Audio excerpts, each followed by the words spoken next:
So there are some concerning stories involving refugees that have come out over the past few days.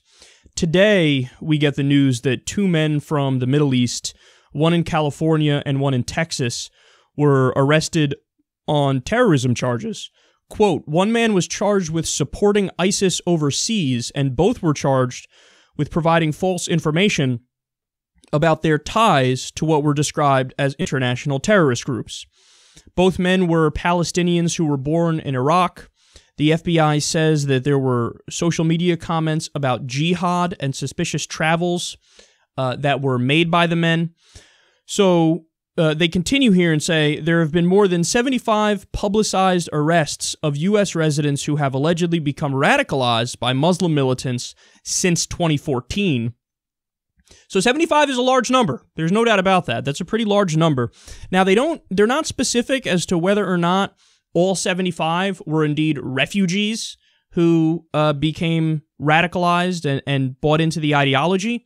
But either way, it's 75 who have bought into the radical Islamic ideology, and it's been 75 who were arrested over their connections. So it was enough to be concerned and take action in that respect. Now, on top of this, so this is what happened in the U.S. We also have in Cologne, Germany, more than 120 criminal complaints about robbery and sexual abuse, including 2 reported rapes, happened on New Year's Eve. Men, quote, of Arab and North African appearance carried out the attacks. So that another massive story here. It was premeditated. It was basically a gang that went out and did all this. Then we go over to Helsinki, and the AFP reports on this, quote, Finnish police reported Thursday an unusually high level of sexual harassment in Helsinki on New Year's Eve and said they had been tipped off about plans by groups of asylum seekers to sexually harass women. Helsinki Deputy Police Chief said, there hasn't been this kind of harassment on previous New Year's Eves or other occasions for that matter. This is a completely new phenomenon in Helsinki.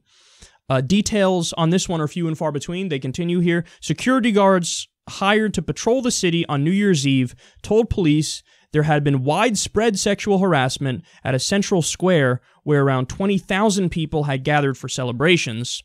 3 sexual assaults allegedly took place at Helsinki's Central Railway Station on New Year's Eve, where around 1,000 mostly Iraqi asylum seekers had converged.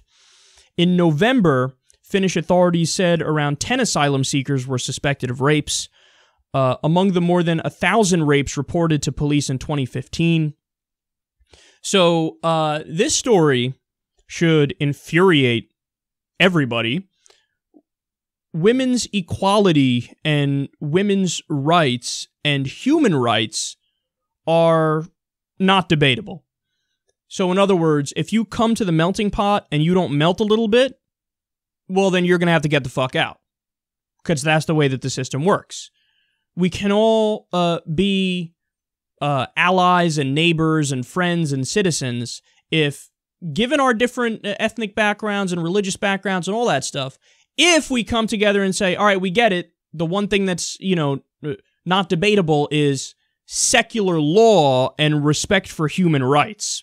And if that's something that's not respected, well then okay, I have no sympathy for you, and you can www.movethefuckon.com. So this is an attack on tolerance, and this is an attack on freedom and equality and human rights. Now, furthermore, this will have the obvious effect of making the far right in Europe, and perhaps in the US too, and maybe this explains in part the rise of a guy like Donald Trump. This will make those people say, I told you so. Because in their mind, they go, see, all the refugees and all the immigrants are rapists. So now we have to cut them off completely and start deporting people because, let's get serious. What can we do? They leave us no choice. Those are the arguments that are going to be made, and there's a rise in the far right in these places as a result of stuff like this. So a reaction of collective punishment is almost guaranteed in this case, if you ask me. I think that that's certainly going to happen.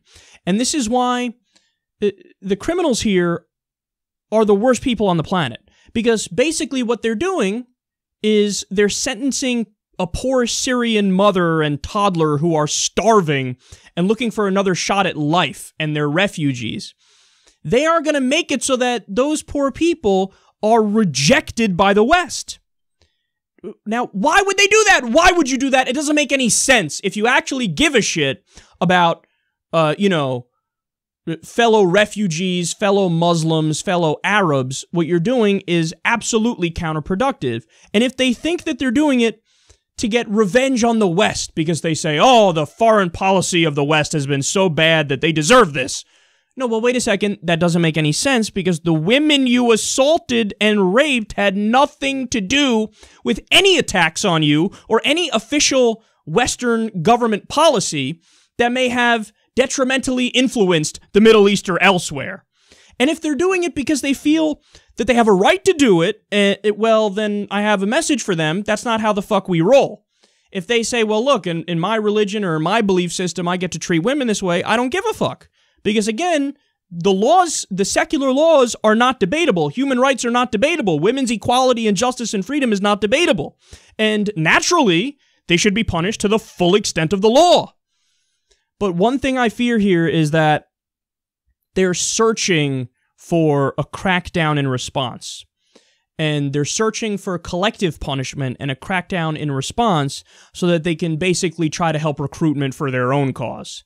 These people who did what they did, I have no sympathy for them whatsoever. You throw them in jail, throw the book at them, give them as tough punishments as you possibly can, or go ahead and fucking deport them.